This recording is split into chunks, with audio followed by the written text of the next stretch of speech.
Dios les bendiga esta mañana. El Señor les bendiga. Es una bendición estar en la casa del Señor, un domingo más, una semana más, y sobre todo ver cómo el Señor está guardando nuestra vida durante este año. Este año se está yendo bien rápido. Ya hoy no solamente el último domingo del mes de julio, sino también el último día. Mañana, si el Señor nos concede vida, estaremos iniciando un nuevo ciclo, un nuevo mes, y es una bendición de ver todo lo que el Señor ha hecho en estos 7 meses y lo que seguirá haciendo en aquellos que se disponen de corazón. Quiero orar para poder iniciar la palabra que el Señor ha puesto en mi corazón para esta mañana. Le invito a que ahí donde está usted incline su rostro, por favor. Y vamos a entregar este tiempo en las manos del Señor. Padre, en el nombre de Jesús te damos gracias por concedernos, Señor, este nuevo tiempo, este nuevo día. Bendecimos tu nombre, Señor, y te honramos. Te damos la bienvenida en medio de nosotros y te decimos, Señor, que estamos dispuestos para que tú hagas toda tu voluntad en medio nuestro. Oramos para que tu paz, Señor, no solamente impregne los aires de este lugar, sino que también tu paz, Señor, llene nuestro corazón, nuestro espíritu. Que te lleves toda preocupación, todo pensamiento que pueda, Señor, robarnos la atención de lo que tú nos quieres hablar hoy. Y oramos pidiendo tu voz, esa voz que viene a través de tu espíritu para guiarnos a toda la verdad. Espíritu de sabiduría y de revelación sea activado en medio de nosotros para que podamos entenderte y conocerte y podamos, Señor, descubrir toda la revelación que tú traes para nosotros. Hoy te damos gracias. Gracias, Señor. No hay palabras suficientes, no hay una palabra en el léxico de ningún lenguaje de la tierra que pueda expresar la gratitud que nuestro corazón siente por todo lo que tú haces, Señor. Simplemente y sin encontrar otra palabra te decimos gracias. Gracias, mi Dios. Toda gloria, honra y alabanza sea para ti en el nombre de Jesús. Amén y amén. Vamos a ir a la palabra, segunda a los Corintios capítulo 11, segunda epístola de Pablo a los Corintios capítulo 11, y vamos a estar leyendo el verso número 3. Segunda a los Corintios 11, versículo número 3. ¿Lo tenemos? Fíjese lo que dice la escritura. Pero temo que como la serpiente con su astucia engañó a Eva, vuestros sentidos sean de alguna manera extraviados de la sincera fidelidad a Cristo. Una vez más leámoslo. Pero temo que como la serpiente con su astucia engañó a Eva, vuestros sentidos sean de alguna manera extraviados de la sincera fidelidad a Cristo.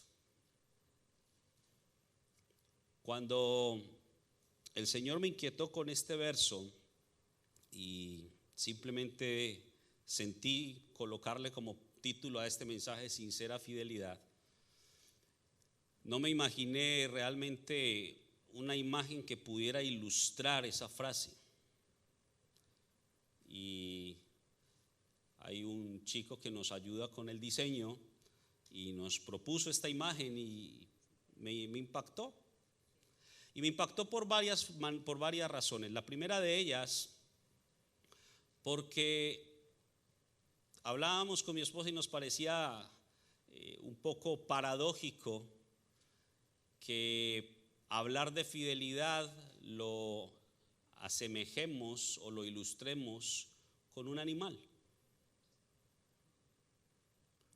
Y si fuéramos a la realidad y a la práctica, es cierto. Uno de esos animales, o el animal que de alguna manera nos ilustra fidelidad, es el perro. El perro que aunque su amo lo maltrate, no le dé suficiente alimento, etcétera, siempre está ahí, boleando su colita cuando ve que su amo regresa, esperándolo siempre. ¿Y cuántos videos no hemos visto de perros que aún Si su amo está en el hospital, se quedan a la puerta del hospital y no se mueven de ahí. La pregunta que surge de aquí es, si un animal que no tiene lo que usted y yo tenemos, por supuesto, demuestra esa fidelidad tan incondicional, ¿qué pasa con el ser humano que no puede vivir, expresar una sincera fidelidad? Y entonces, meditando en esta palabra, encontraba varias cosas y el Señor me llevaba a varias cosas que creo que es muy, muy importante que usted y yo entendamos esta mañana o este día, y que así podamos desarrollar la enseñanza que el Señor tiene para nosotros. Entonces, regresando al verso 3, dice Pablo: pero temo que como la serpiente con su astucia engañó a Eva, vuestros sentidos sean de alguna manera extraviados de la sincera fidelidad a Cristo. Entonces, para poder entender esto debemos ir a la referencia que Pablo nos está dando. Pablo nos está dando la referencia de Eva y de la serpiente. Eso lo vamos a encontrar en Génesis capítulo 3. Vámonos por un momento a Génesis 3 y vamos a ver qué fue lo que sucedió. Génesis capítulo 3,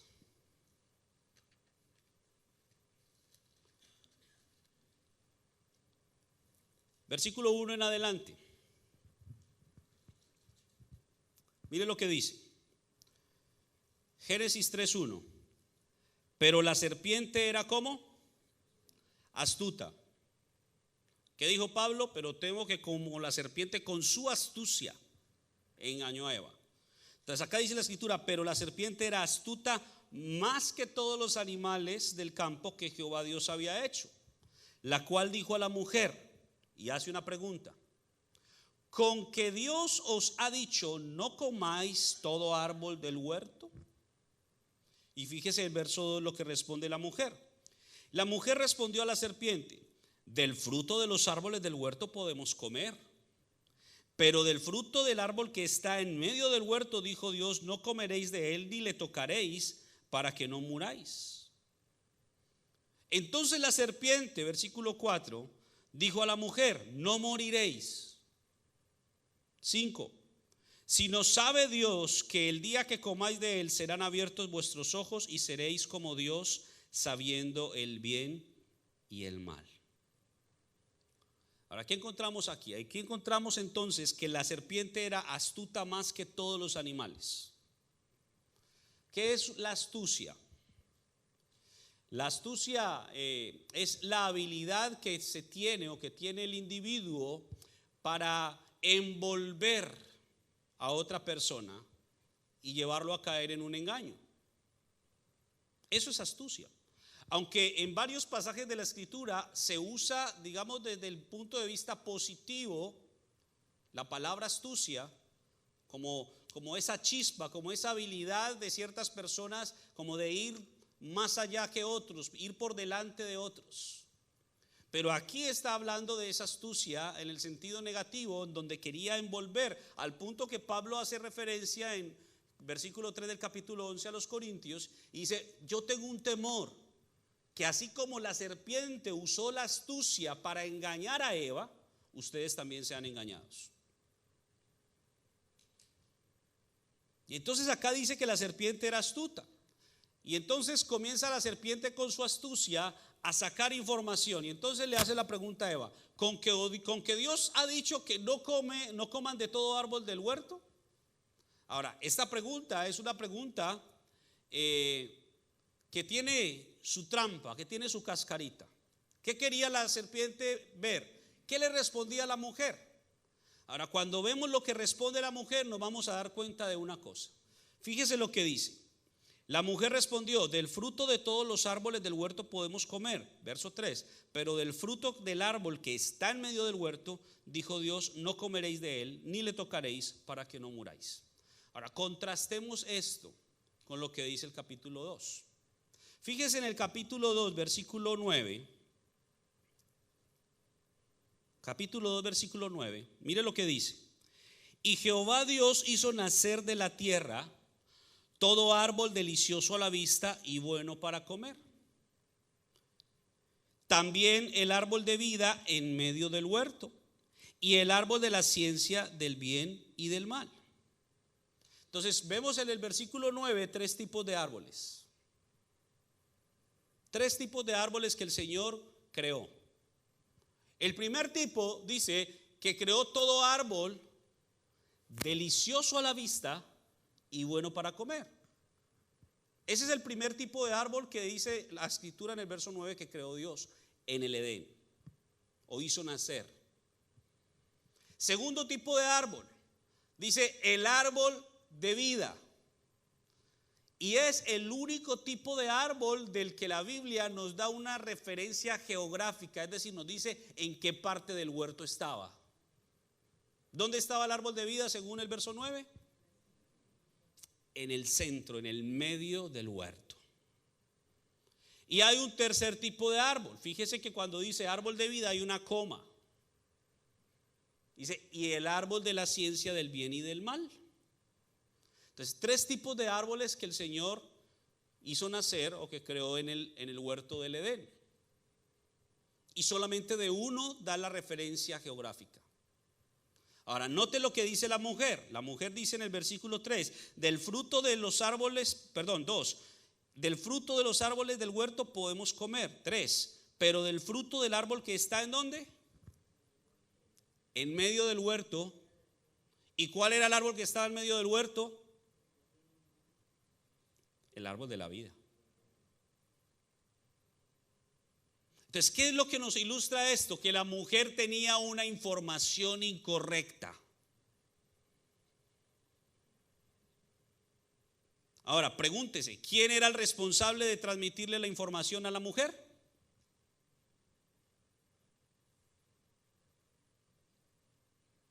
Adán.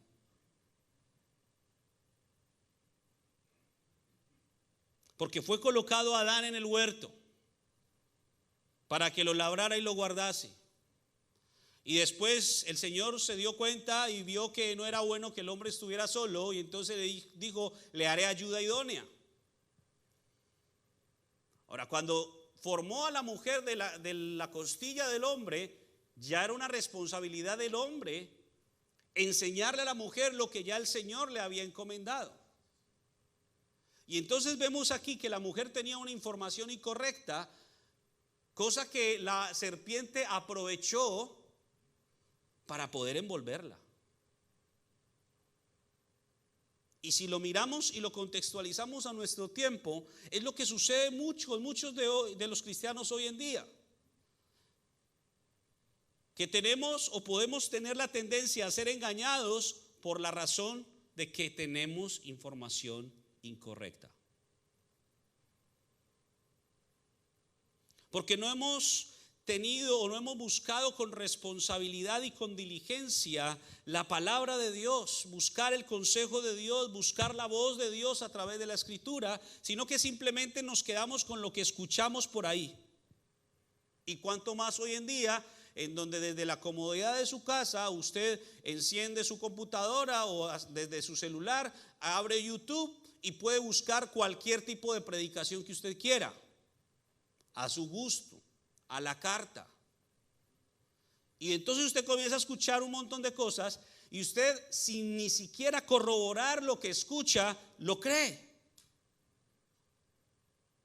Y he escuchado a tantos cristianos muchas veces que hablan y en medio de la conversación o de la plática comienzan a decir, es que yo escuché a fulanito de tal que predicó esto y que dijo aquello y que dijo lo otro, y lo asumen como una verdad. Y no es que esté mal escuchar a las personas. Lo que está mal es que usted crea ciegamente en lo que una persona diga sin ni siquiera ir a la Escritura y corroborar lo que alguien está diciendo.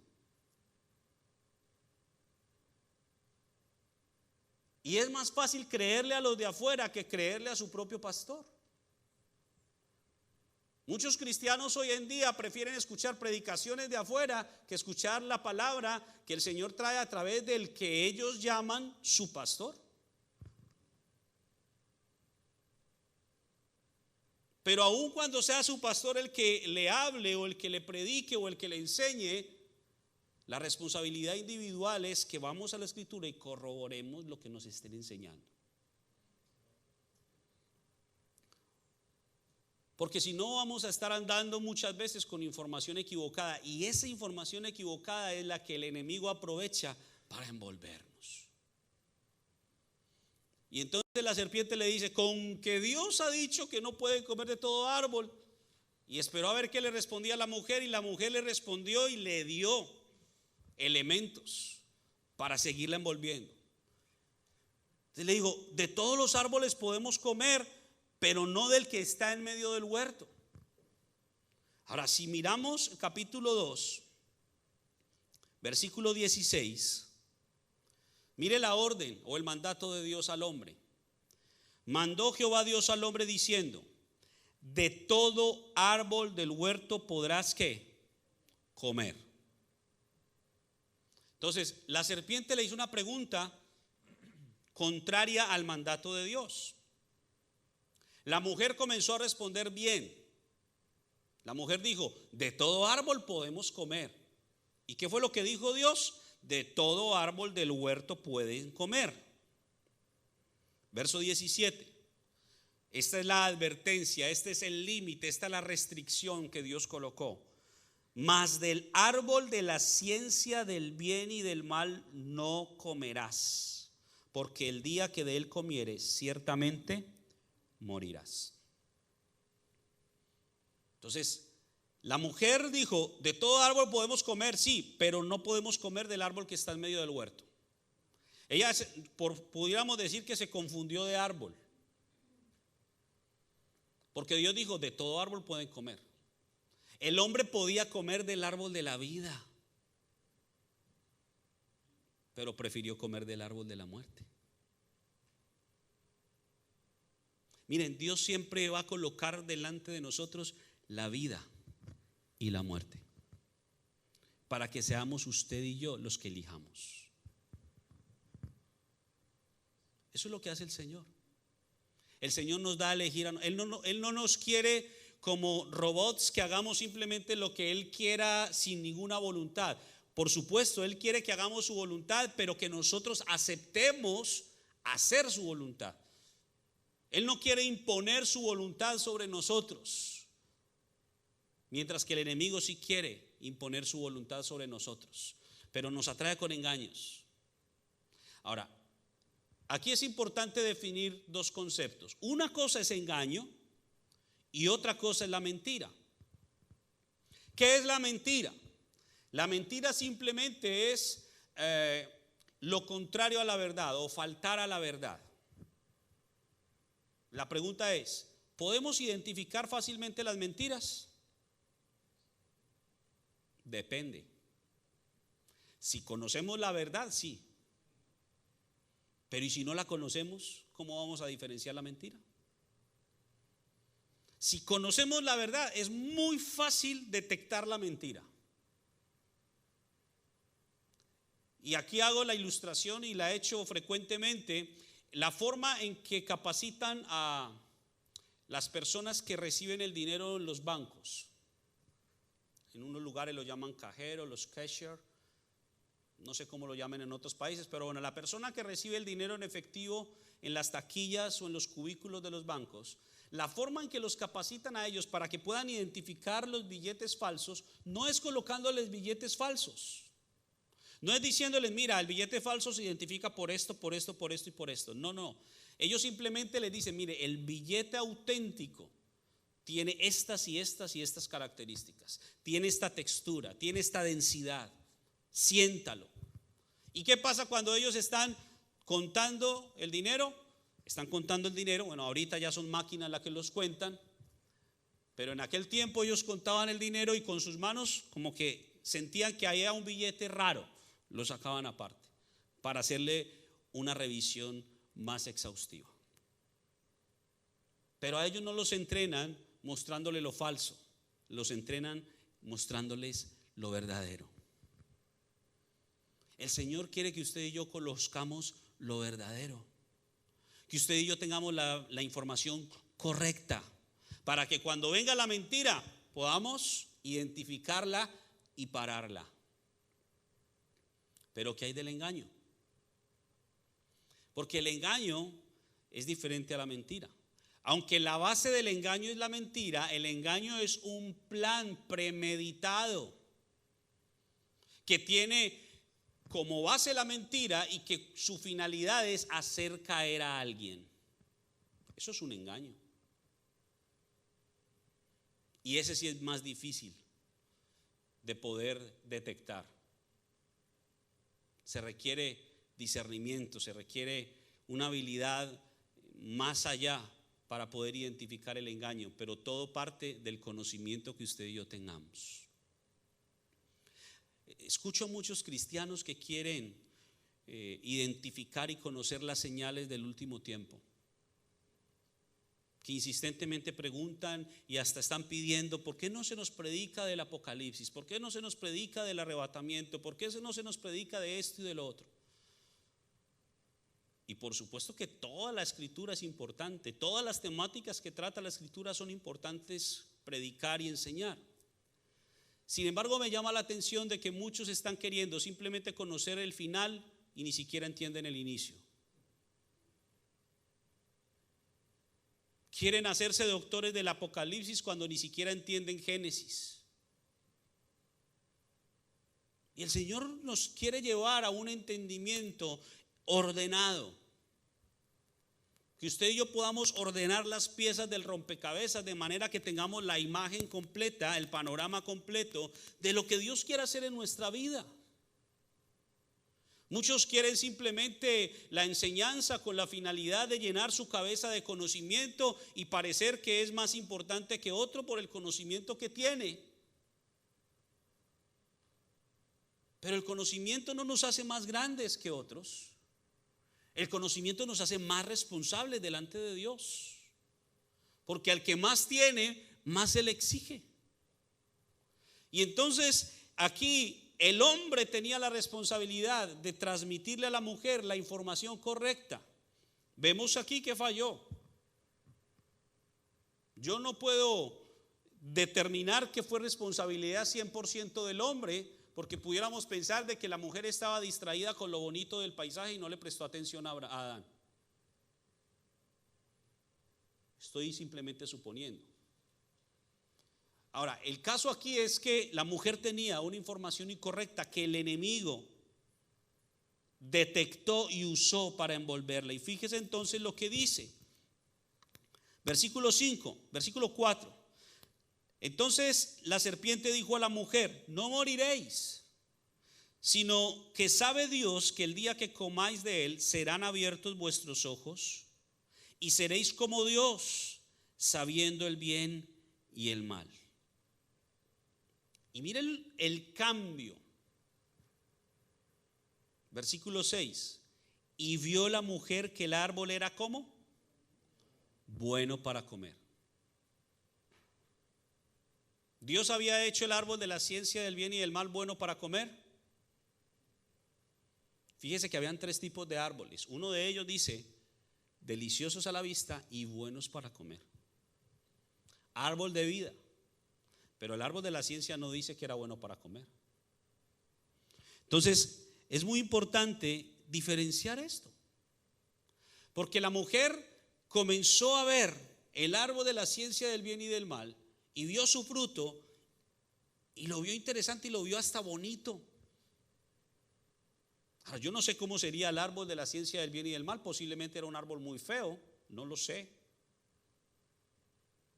Pero dice aquí que la mujer entonces codició.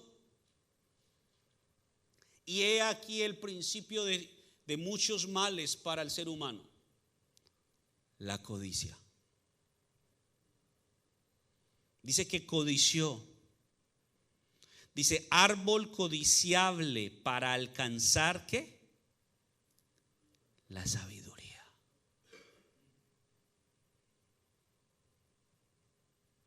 Ahora, efectivamente, cuando comió del árbol, dice la Biblia que sus ojos fueron abiertos y que tuvieron conocimiento.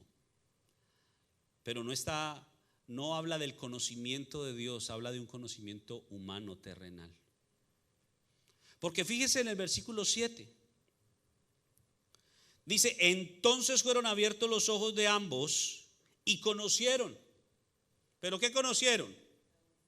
¿Conocieron la riqueza de la gloria de la herencia de los santos? ¿Conocieron el propósito de su vida en la tierra? ¿Conocieron todo lo que Dios planeó de principio a fin? No. ¿Qué conocieron? Que estaban desnudos. O sea, el conocimiento que adquirieron fue un conocimiento en el marco meramente terrenal. Porque realmente la sabiduría comienza, como dice Proverbios 1:7, con el temor de Jehová. Y si hubiesen tenido temor de Jehová, no le hubieran desobedecido. Entonces fueron abiertos los ojos de ambos y conocieron que estaban desnudos. Entonces cosieron hojas de higuera y se hicieron delantales. Y mire, y oyeron, versículo 8, y oyeron la voz de Dios que se paseaba en el huerto al aire del día. Y el hombre y su mujer, ¿qué hicieron? Se escondieron de la presencia del Señor.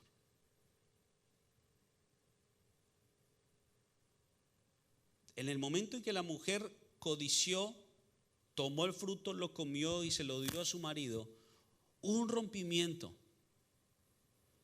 hubo una separación de la presencia de Dios y la presencia del hombre. Se hizo un abismo. Y entonces cuando el hombre y su mujer percibieron, todavía de alguna manera tuvieron una percepción de la voz de Dios, dice que se escondieron. Y eso es lo que hace el hombre hoy en día. Y ese es el propósito del enemigo. En primera medida es envolvernos en un engaño para separarnos de Dios, para que no podamos escuchar la voz de Dios, para que no podamos percibir lo espiritual, sino que podamos solo percibir lo natural, lo terrenal. Y entonces ese engaño nos ha llevado a que nos ocupemos solamente de las cosas terrenales. Y más que ocuparnos, a preocuparnos. Porque no me dejará usted mentir que por lo general todos los seres humanos nos preocupamos por lo terrenal. O sea, Mateo 6:25 al 33 se aplica perfectamente en nosotros. Estamos afanados por qué vamos a comer. Ya muchos están ahí pensando qué voy a comer de almuerzo. O estamos preocupados por lo que nos vamos a poner mañana, porque ya mañana es lunes y hay que ir a trabajar. Muchos están pensando en la ropa que tienen que lavar, en la casa que tienen que limpiar, en las cosas que tienen que hacer esta semana, y estamos preocupados por las cosas de esta tierra. Que la gasolina está muy cara, que la comida está muy cara, que la crisis, que la recesión, que de pronto me van a echar de mi empleo, una cosa y otra. Y estamos enfocados en el plano terrenal. Y nos hemos olvidado de lo que es más importante: buscar la voz de Dios. Regresemos entonces, porque creo que ha sido suficiente ilustración esto. Ahora regresemos a 2 de los Corintios 11, el verso con el que iniciamos. Dice: pero temo que como la serpiente con su astucia engañó. ¿Sabe? El problema del engaño es que es un contaminante que se replica.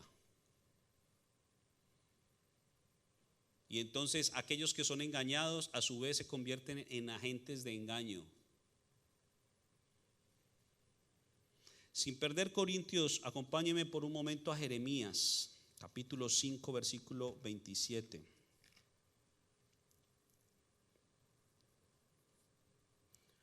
Jeremías capítulo 5, versículo 27.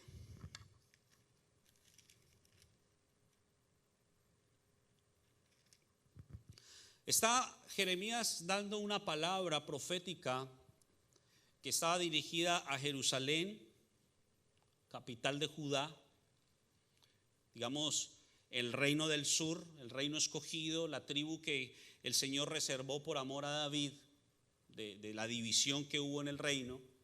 Y hay una palabra que viene muy fuerte para darle a entender al pueblo la impiedad que había en ellos. Que siendo, digámoslo en un sentido, el pueblo elegido, siendo la iglesia, contextualizándolo a este tiempo, había mucha impiedad en ellos, al punto que mire lo que dice el verso 27 del capítulo 5. Como jaula llena de pájaros, así están sus casas llenas de engaño. Así se hicieron grandes y ricos.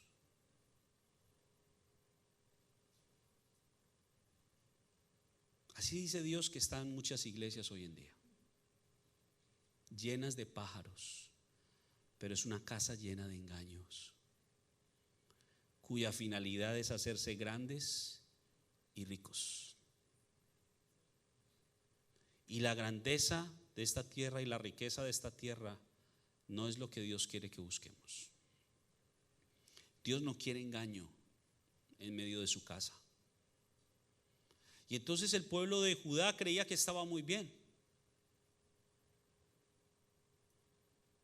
Ellos creían que todo estaba muy bien y Jeremías venía a traer profecía en contra de Judá y le decía: arrepiéntanse de sus malos caminos. Y aún los sacerdotes no le hacían caso a Jeremías, aún el rey no le hacía caso a Jeremías.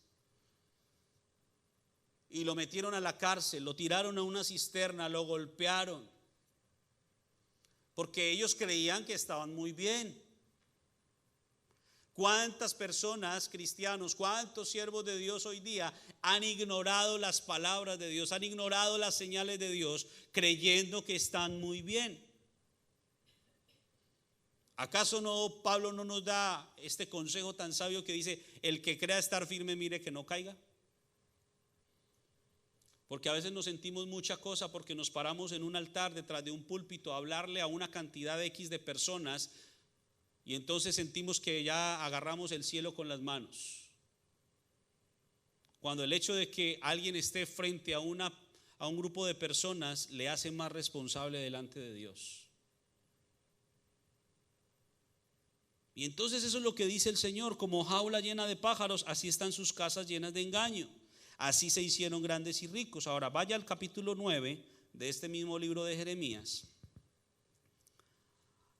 y vamos a mirar el verso 6.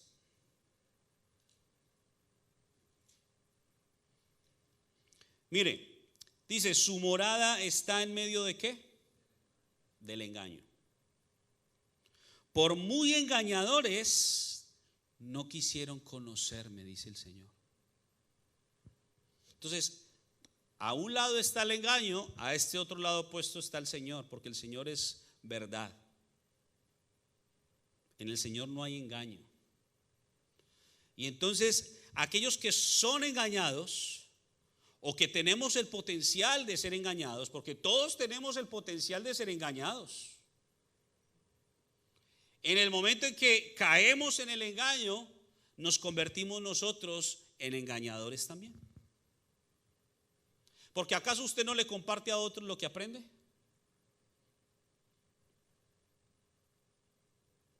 ¿Acaso usted esta semana o la semana anterior no, si algo le impactó de lo que el Señor le habló a su vida, usted no va y le cuenta a otra persona? Imagínate, en la iglesia hablaron de esto. Entonces somos transmisores o de la verdad o del engaño. Por eso la insistencia que venimos haciendo en que usted pueda meditar en la palabra, que usted busque la escritura,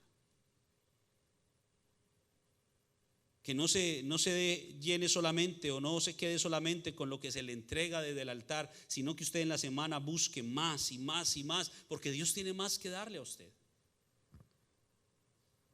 Entonces fíjese en eso. Ahora, entonces Pablo nos está diciendo, ahora sí regresemos nuevamente a Corintios. Pero temo que como la serpiente con su astucia engañó a Eva, vuestros sentidos. ¿De qué sentidos habla aquí la escritura? No está hablando de los sentidos físicos. ¿Cuáles son los sentidos físicos? Tenemos 5 sentidos: el olfato, el gusto, el tacto, la visión y el oído. Estos dos últimos son los primeros que el Señor quiere desarrollar en nosotros: el oído y la vista. Porque el oído en la Escritura hace una referencia o tiene una relación con el entendimiento. ¿Qué necesitamos para entender una instrucción que se nos dé? Escuchar muy bien, escuchar atentamente. Y cuando escuchamos atentamente podemos entender lo que se nos dice. Entonces el Señor busca que desarrollemos primero nuestro oído espiritual para que podamos entenderlo. Y ese entendimiento nos va a conducir a que el segundo sentido espiritual, nuestros ojos, se abran para que podamos conocer. Lo acabamos de leer en Génesis, versículo 7 del capítulo 3, que dice: y fueron abiertos sus ojos y conocieron. Conocemos a las personas, digamos, en un sentido, cuando las vemos y ya queda su rostro, su imagen plasmada en nuestra memoria. ¿Le ha pasado que va usted a un lugar que quizás hace mucho tiempo no ha ido y en medio de la multitud que pueda haber hay ciertos rostros que le son familiares? Es porque en algún momento habías visto a esa persona y en ese momento, como no la conoces, necesitas reconocerla, volver a conocerla, o sea, volver a saber quién eres. Ah, fulanito, sí, ya me acordé que te conocí hace tanto. Ya después de esa segunda vez no se te volvió a olvidar la cara de esa persona. Pero necesitamos los ojos para conocer. Entonces, en lo espiritual es igual. Miremos lo que dice Efesios capítulo 1, versículos 17 y 18. Efesios capítulo 1, versículos 17 y 18.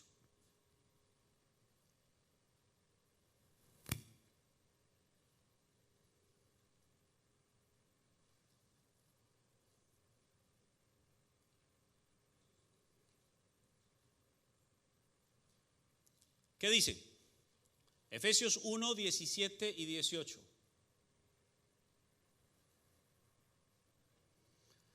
Pablo está orando y está diciendo en su oración lo siguiente: para que el Dios de nuestro Señor Jesucristo, el Padre de gloria, os dé espíritu de sabiduría y de revelación en el conocimiento de Él. La sabiduría tiene que ver o está relacionada con el conocimiento. La revelación tiene relación con el entendimiento. Entonces ahí están implícitos dos sentidos espirituales que el Señor quiere desarrollar en nosotros: el oído y la visión. Versículo 18.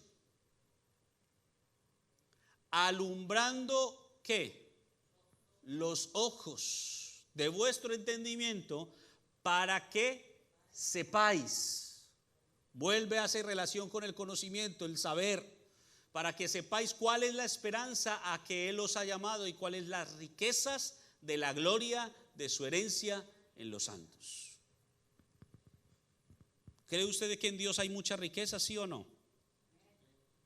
¿Quiere conocerlas? Necesitamos desarrollar el oído y la vista espiritual. Pero ¿por qué le estoy hablando de esto? Porque Pablo le está diciendo a la iglesia en Corinto, le está diciendo: tengo temor, iglesia, de que vuestros sentidos sean extraviados. Y dice extraviados, una palabra compuesta: extravía, una vía, un camino distinto. ¿Cuál era el camino que Pablo enseñaba? El camino de Cristo, el camino de la perfección, el camino que conduce a la vida. Pero dice que hay un enemigo que tiene una astucia, la cual usa para procurar engañar. ¿A quiénes? A los que estamos caminando por el camino de la perfección. Y aquí es donde quiero entrar realmente al tema.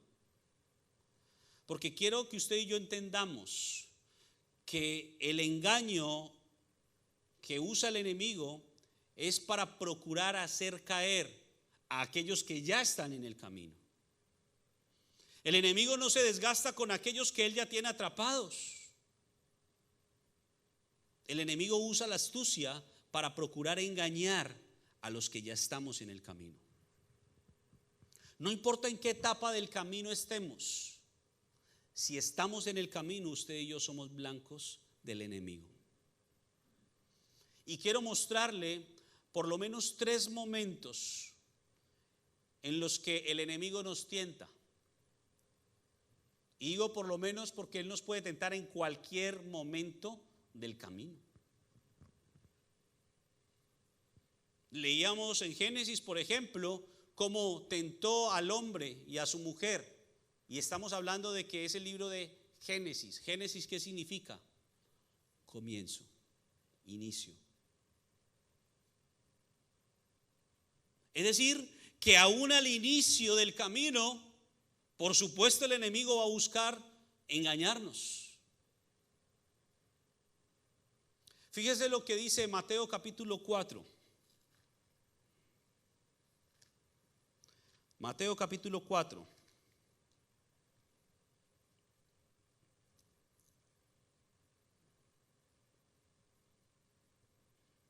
Versículo 3.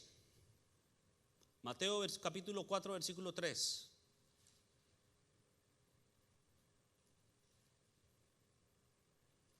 Dice, y vino a él el tentador.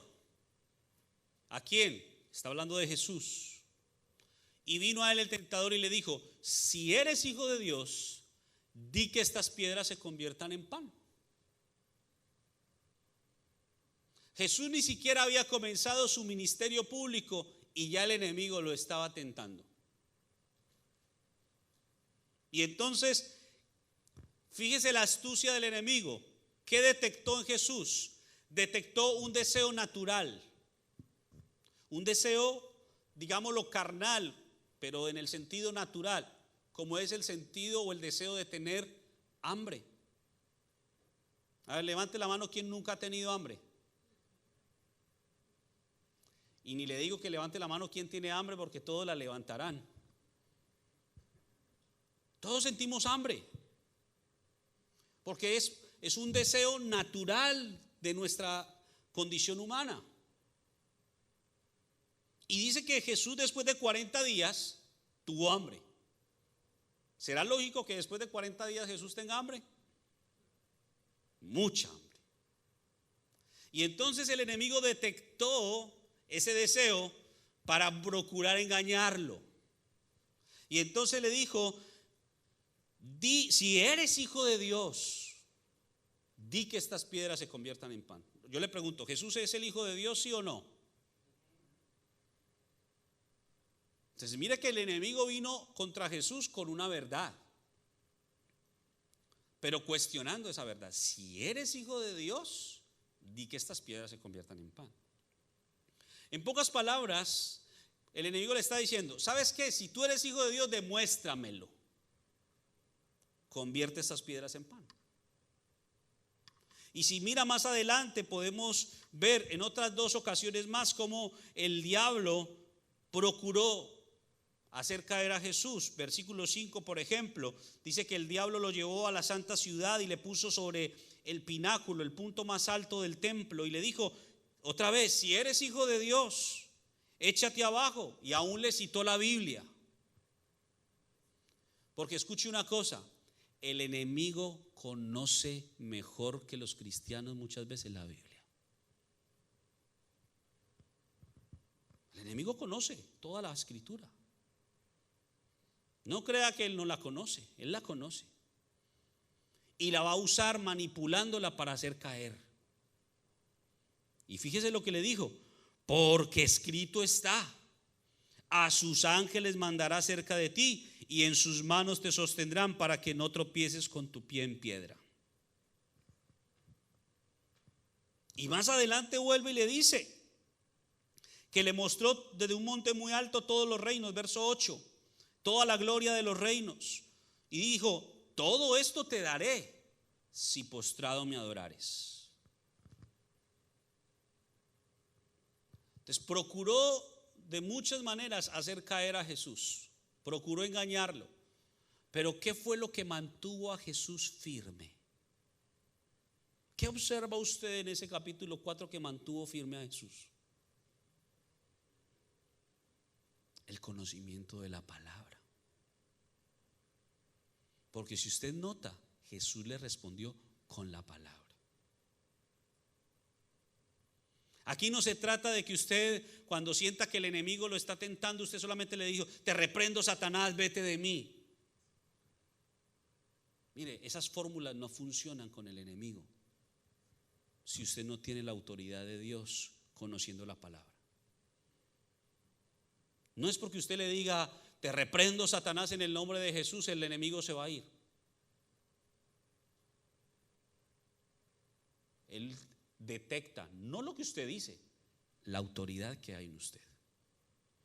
Si usted tiene autoridad, aún sin decir lo que muchos otros dicen y vociferan, el enemigo tiene que salir huyendo.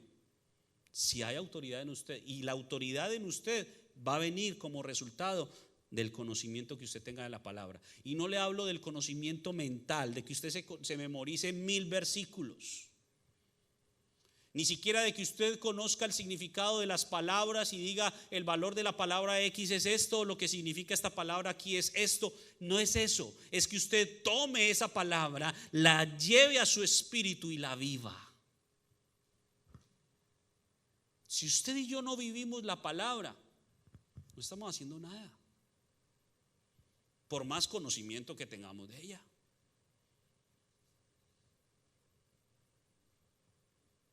Entonces aquí el enemigo fue neutralizado en su engaño con la palabra.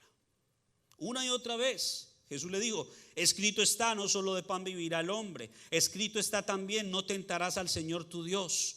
Vete, porque escrito está: al Señor tu Dios adorarás y a Él solo servirás. Siempre le respondió con la palabra.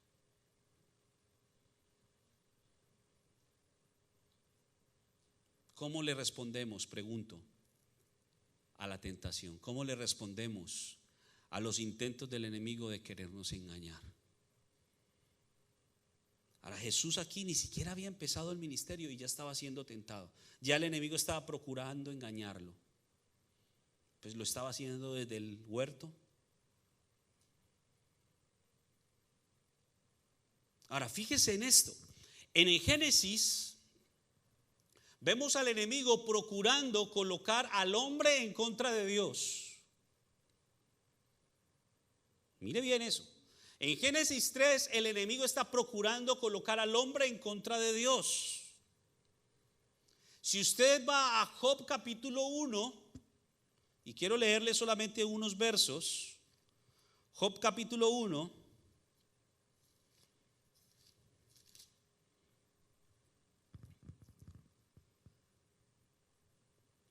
Dice el versículo 9: respondiendo Satanás a Jehová dijo: ¿acaso teme Job a Dios de balde? ¿No le has cercado alrededor a él y a su casa y a todo lo que tiene? Al trabajo de sus manos has dado bendición, por tanto sus bienes se han aumentado sobre la tierra. Verso 11: pero extiende ahora tu mano y toca todo lo que tiene, y verás si no blasfema contra ti en tu propia presencia. Entonces, en Génesis estamos viendo al enemigo procurando colocar al hombre en contra de Dios. Ahora en Job 1 estamos viendo al enemigo procurando colocar a Dios en contra del hombre. Y en Mateo 4 estamos viendo al enemigo procurando alejar al hijo de su padre. Porque Jesús es el Hijo de Dios. Ahora, cuando entendemos esto, nos vamos a dar cuenta de una realidad que, por más que sea difícil de aceptar, es la realidad. El enemigo va a aprovechar cualquier oportunidad que tenga para engañarnos.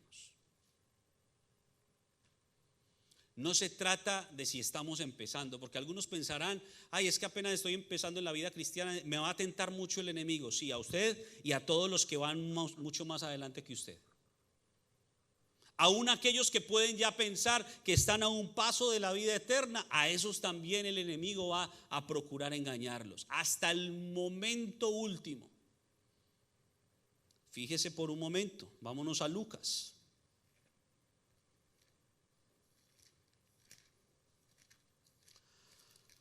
Lucas capítulo 23,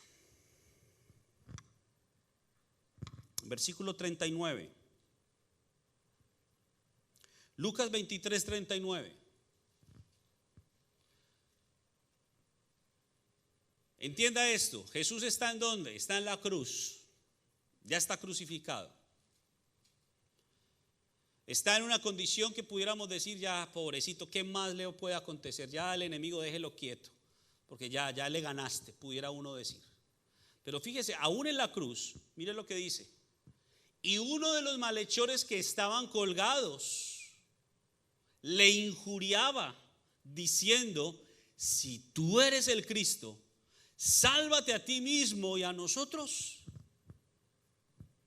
O sea, aún en la cruz el enemigo estaba procurando engañar a Jesús. ¿Qué nos demuestra esto? Que en todo momento el enemigo va a procurar engañarnos. No importa la condición, no importa la etapa de nuestra vida, no importa el nivel que usted y yo podamos creer tener. Ay, es que yo ya conozco mucho. No, es que el Señor me ha revelado tantas cosas. No, es que el Señor habla a través de mi vida. No, que es que el Señor me usa. A usted también y a mí también el enemigo va a procurar engañarnos. En todo momento.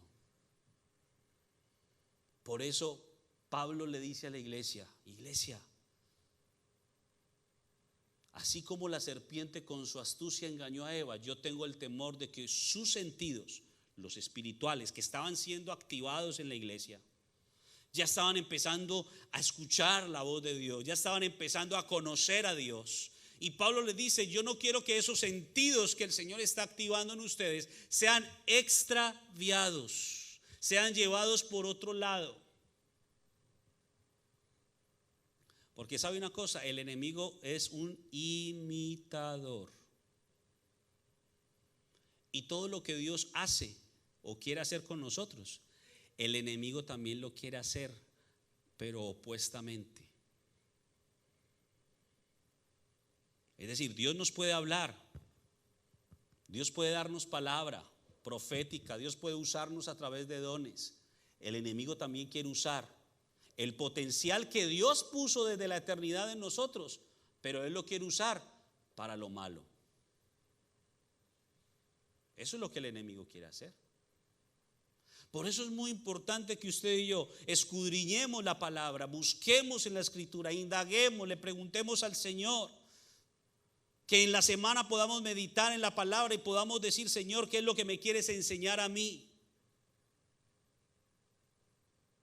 Porque el Señor quiere que usted y yo tengamos un espíritu firme, que tengamos el conocimiento correcto, la información correcta, para que no seamos engañados y para que el enemigo no nos pueda extraviar de la sincera fidelidad.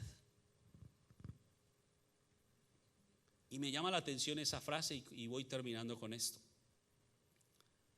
Sincera fidelidad a Cristo. ¿Será que habrá una fidelidad no sincera? Y yo puedo casi que asegurarle que sí. Porque hay muchas personas que son fieles a Dios condicionalmente. Ay, si Dios me bendice, soy fiel. Mientras tenga salud, soy fiel. Pero cuando somos puestos a prueba, cuando el Señor permite la enfermedad, cuando el Señor permite la estrechez financiera, cuando el Señor permite procesos en nuestra vida, ¿será que queremos seguir siendo fieles? Entonces, hay mucho cristiano hoy día que tiene una fidelidad condicional. Pero Pablo está diciendo a la iglesia que la fidelidad que usted y yo debemos tener con Cristo es una sincera fidelidad. Una sincera fidelidad no depende de lo que Dios haga o no, porque al fin y al cabo Dios siempre va a hacer y está haciendo. Y por eso me llamó la atención y termino con lo que comencé, la imagen. Porque a un perrito se le puede dar, como decimos coloquialmente en Colombia, garrote y te sigue boleando la cola. Lo puedes regañar, lo puedes echar afuera y él va a querer regresar con el que él considera que es su amo, porque él es fiel. Y vuelvo y me hago la pregunta: si un animal es así de fiel, ¿por qué nosotros los seres humanos no?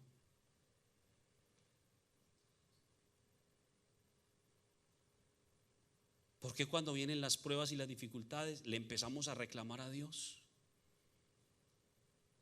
Y hasta le queremos sacar nuestras credenciales. Señor, es que yo he sido bueno. Señor, es que yo te he diezmado. Señor, es que yo no he faltado a la iglesia. Señor, es que esto y lo otro, haciéndonos parecer muy buenos, y sacamos pecho. Señor, yo no me merezco esto.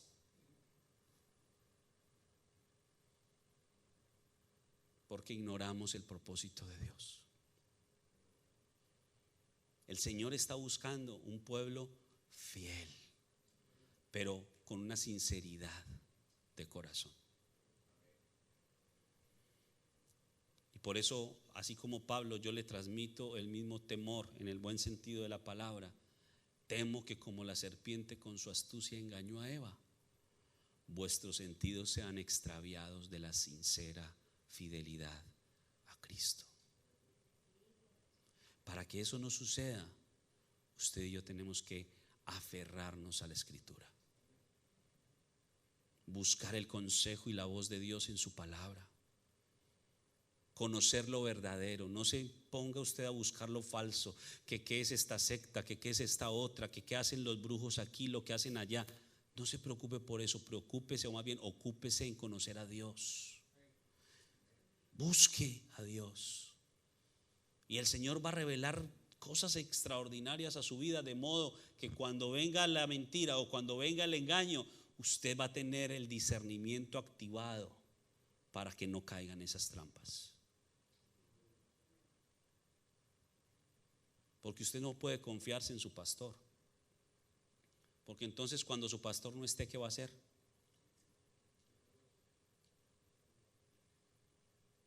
Porque su pastor no es Dios, no puede estar en todo lugar al mismo tiempo.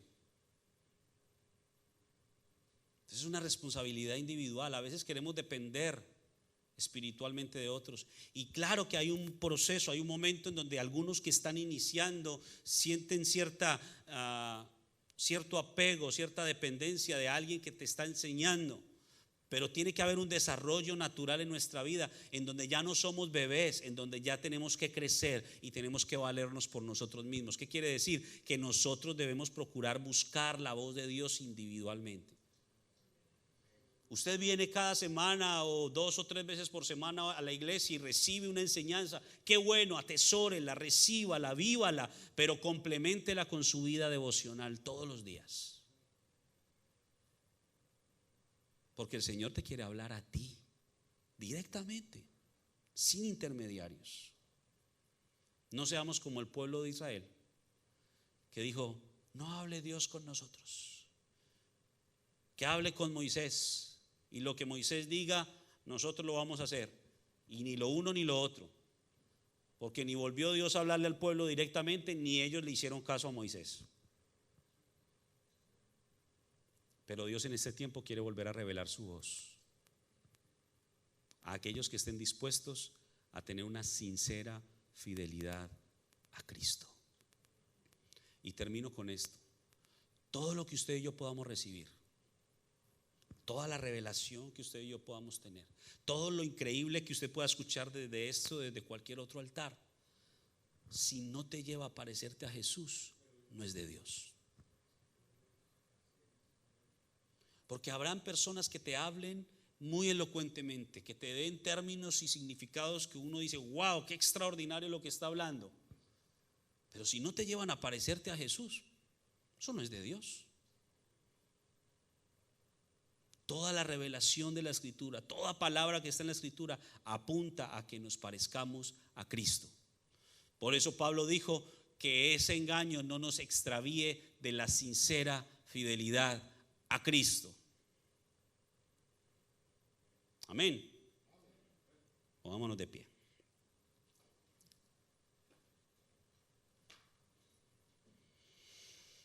Señor, te damos gracias este día. Gracias por tu palabra. Gracias por la enseñanza que has traído a nosotros hoy día. Te bendecimos y te adoramos. Te pedimos, Señor, que la sabiduría, el entendimiento y la revelación se activen en nosotros, en cada uno. Que nuestros sentidos espirituales, que en algunos ya se ha venido activando y en algunos otros necesita activarse, Señor, nos conduzcan día a día a parecernos más a Cristo Jesús. Que podamos, Señor, ejercitar nuestros sentidos espirituales para que así podamos entenderte y conocerte cada día más. Y ese conocimiento nos lleve, Señor, no solamente a la medida de la estatura de la plenitud de Cristo, sino que también nos lleve a ser, oh Dios, aptos para enseñar a otros, para poder conducir a otros a que también se parezcan a Cristo, a poder, Señor, llevar la luz, llevar la verdad de tu palabra a otros, Señor, y que no solamente sean palabras que salgan de nuestra boca, sino que las palabras estén selladas, certificadas por nuestra conducta, Señor, que demuestra que no solamente es una apariencia, sino que es verdaderamente una sincera fidelidad a ti, Señor, que buscamos con sinceridad parecernos a ti. Podemos caer en algún momento en el proceso, podemos equivocarnos en algún momento, Señor, pero nos volveremos a poner de pie, nos volveremos a levantar, a seguir caminando, procurando parecernos a Cristo Jesús todos los días, Señor. Ayúdanos, Señor, para que podamos ser ese pueblo